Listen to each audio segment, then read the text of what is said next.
राधे राधे मित्रों, वैशाख माह के शुक्ल पक्ष की नवमी तिथि को जनक नंदिनी एवं प्रभु श्री राम की प्राण प्रिया सर्व मंगलदायिनी पतिव्रताओं में शिरोमणि माँ सीता का प्रकाट्य हुआ था। दोस्तों, इस दिन जानकी नवमी या सीता नवमी के नाम से भी इस दिन को जाना जाता है और इस साल यानी साल 2019 में ये शुभ दिन मनाया जाएगा 13 मई को।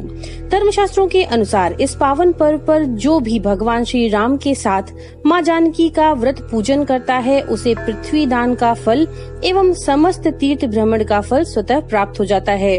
हर प्रकार के रोग दोष तापों का हरण करता है ये व्रत। दोस्तों, गोस्वामी तुलसीदास जी ने सीता जी की वंदना करते हुए उन्हें उत्पत्ति पालन और संहार करने वाली, क्लेशों को हरने वाली, समस्त जगत का कल्याण करने वाली राम वल्लभा भी कहा है। अनेक धर्म ग्रंथ उन्हें जगन माता, एकमात्र सत्य, योग माया का साक्षात स्वरूप और समस्त शक्तियों का स्रोत मानते हैं। सीता जी क्रिया शक्ति, इच्छा शक्ति और ज्ञान शक्ति तीनों रूप में प्रकट होती हैं और माँ सीता भूमि का रूप है। भूमि से उत्पन्न होने के कारण इन्हें भूमात्मजा भी कहा जाता है। सूर्य, अग्नि और चंद्रमा का प्रकाश भी सीता जी का ही स्वरूप माना गया है। दोस्तों, चंद्रमा की किरणें बहुत सारी औषधियों को रोग दूर करने का गुण देती हैं। यही चंद्रमा की किरणें अमृतदायिनी सीता का प्राणदायी और आरोग्यवर्धक प्रसाद है। माँ सीता का प्रसाद स्वरूप माना जाता है ये। माँ सीता जी ने ही हनुमान जी को उनकी सेवा भक्ति से प्रसन्न होकर के अष्ट सिद्धियों और नवनिधियों का स्वामी भी बनाया है। दोस्तों, माँ सीता की उत्पत्ति से जुड़ी हुई एक बहुत ही रोचक सी कथा वाल्मीकि रामायण में मिलती है। इस कथा के अनुसार एक बार लंका के राजा रावण हिमालय पर भ्रमण करने के लिए गए और वहाँ पर उन्होंने एक बड़ी तपस्विनी सी बड़ी सुंदर सी कन्या को देखा। उस कन्या का नाम था वेदवती। कन्या को देख करके रावण के मन में काम जनित मोह जागा और इसी काम जनित मोह के वशीभूत होकर के वे कन्या के निकट गए और कन्या से उसके अभी तक अविवाहित होने का कारण पूछा। वेदवती ने रावण को बताया कि मेरे पिता मेरा विवाह तीनों लोकों के स्वामी भगवान विष्णु से करना चाहते थे, लेकिन उनके इस अभिप्राय को जान करके दैत्यराज शंभु ने मेरे पिता का वध कर दिया। पति के वियोग में माता भी चिता की अग्नि में प्रवेश कर गयीं। पिता के मनोरथ को पूर्ण करने के लिए मैंने तपस्या का मार्ग अपनाया है। रावण ने वेदवती को पहले तो अपनी बातों में लेना चाहा, परंतु उसके ना मानने पर उसने वेदवती के केश पकड़ डाले। क्रोधित होकर के वेदवती ने तुरंत ही अपने बालों को काट दिया और रावण को ये कहा कि हे नीच, इस वन में तूने मेरा अपमान किया, इसलिए मैं तेरे अंत के लिए फिर से उत्पन्न होंगी।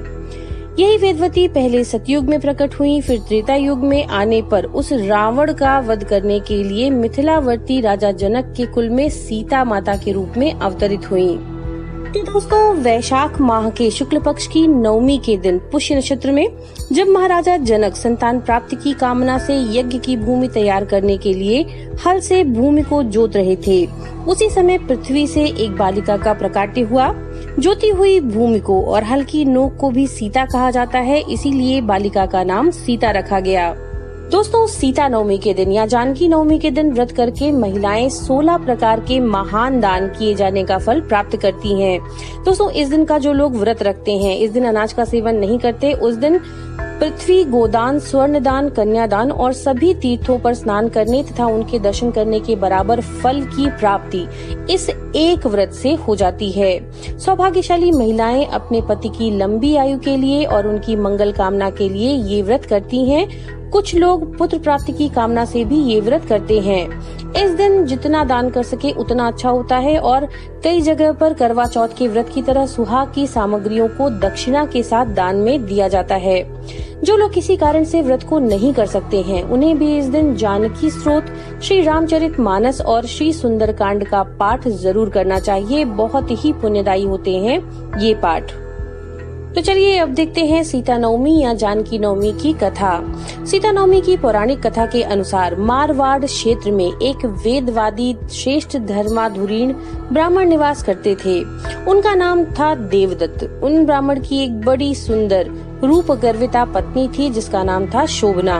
ब्राह्मण देवता जीविका के लिए अपने ग्राम से अन्य किसी ग्राम में भिक्षाटन के लिए गए हुए थे। इधर ब्राह्मणी कुसंगत में फंसकर व्यभिचार में प्रवृत्त हो गई। अब तो पूरे गांव में उसके इस निंदित कर्म की चर्चाएं होने लगी, परंतु उस दुष्टा ने गांव ही जलवा दिया। दुष्कर्मों में रत रहने वाली वह दुर्बुद्धि मरी तो उसका अगला जन्म चांडाल के घर में हुआ। पति का त्याग करने से वह चांडालिनी बनी। ग्राम जलाने से उसे भीषण कुष्ठ हो गया तथा व्यभिचार कर्म में रहने के कारण वह अंधी भी हो गई। अपने कर्म का फल तो उसे भोगना ही था। इस प्रकार वह अपने कर्म के योग से दिनों दिन दारुण दुख प्राप्त करती हुई देश देशांतर में भटकने लगी। एक बार दैव योग से वह भटकती हुई कौशलपुरी पहुंची और संयोगवश उसी दिन वैशाख मास शुक्ल पक्ष की 9वीं तिथि थी, जो सभी पापों का नाश करने में समर्थ है।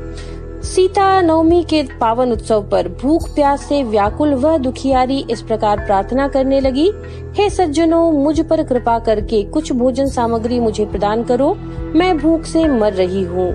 ऐसा कहती हुई वह स्त्री श्री कनक भवन के सामने बने 1000 पुष्प मंडित स्तंभों से गुजरती हुई उनमें प्रविष्ट हुई। उसने पुनः पुकार लगाई, भैया कोई तो मेरी मदद कर दो, कुछ तो भोजन दे दो।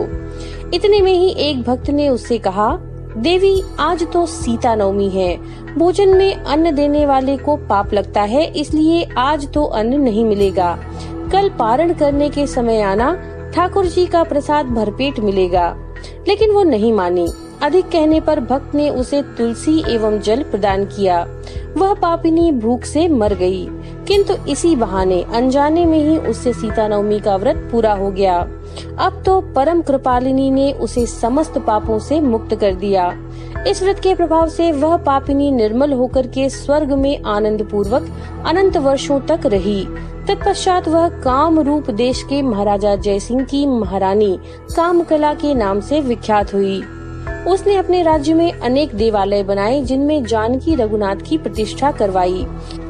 अतः सीता नवमी पर जो श्रद्धालु माता जानकी का पूजन अर्चन करते हैं, उन्हें सभी प्रकार के सुख सौभाग्यों की प्राप्ति होती है। श्री जानकी नवमी पर श्री जानकी का पूजन, व्रत, उत्सव, कीर्तन करने पर उन पर परम दयामयी माता सीता की कृपा बनती है और उनके जीवन के सभी रोग दोष नष्ट हो जाते हैं।